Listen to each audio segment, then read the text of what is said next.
Professor Nageswararao Andhra రాష్ట్రం నైసర్గిక స్వరూపం గురించి,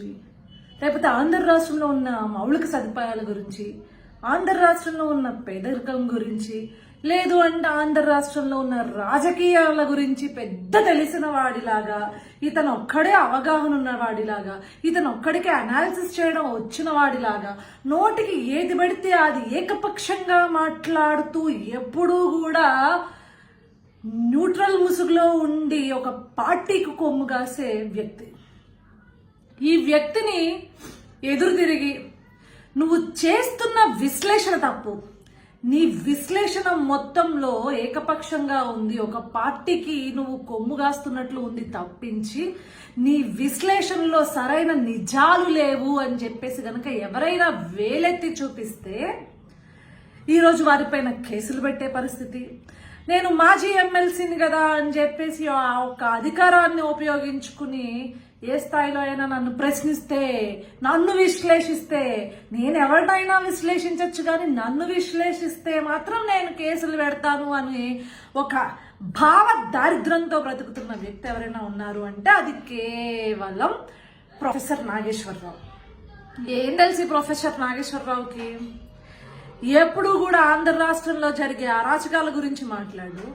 ఎప్పుడు కూడా ఆంధ్ర రాష్ట్రంలో జరిగే అవినీతి గురించి మాట్లాడు, ఎప్పుడు కూడా ఆంధ్ర రాష్ట్రంలో ఉన్న ఆడబిడ్డల పైన జరిగే దాడుల గురించి మాట్లాడు, ఎప్పుడు కూడా ఆంధ్ర రాష్ట్రంలో దోచుకు తింటున్న వ్యవస్థ గురించి మాట్లాడు, ఎప్పుడు కూడా ఆంధ్ర రాష్ట్రం యొక్క విచారణ సంస్థలు ఏవైతే ఉన్నాయో వాళ్ళు ఏకపక్షంగా కేవలం ప్రతిపక్షాల్ని హింసించే విధంగా తీసుకుంటున్న చర్యలపైన మాట్లాడు, విశ్లేషించాడు. కానీ ఎప్పుడైతే జగన్మోహన్ రెడ్డికి సంబంధించిన ఏమైనా నిజాలు వచ్చినాయి అంటే దాన్ని వెనకేసుకుంటూ, దాన్ని భుజానకెత్తుకుని విశ్లేషణ చేసుకుంటూ జగన్మోహన్ రెడ్డి ఒక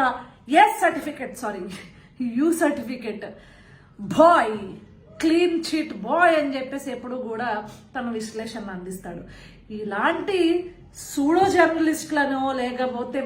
ముసుగు మేధావులు అని చెప్పేసి ఈ మేధావులందరూ వచ్చి బయటకు వచ్చి మాట్లాడితే ఆంధ్ర రాష్ట్ర ప్రజలారా, నీ మేధావితనానికి ఉన్న అర్హత ఏమిట్రా, లేకపోతే నీ మేధావితనానికి ఉన్న క్రెడిట్ ఏంటి, సర్టిఫికెట్ ఏంటి అని చెప్పేసి మనందరం నిలదీసి అడిగితేనే ఇలాంటి వాళ్ళందరినీ తరమొచ్చు. లేదు అంటే ఈ మేధావు ముసుగులో ఉండి ఏది పడితే అది నోటుకు వచ్చింది వాగేసి అదంతా విశ్లేషణ అని చెప్తే మాత్రం అసహ్యంగా ఉంటుంది అన్నమాట.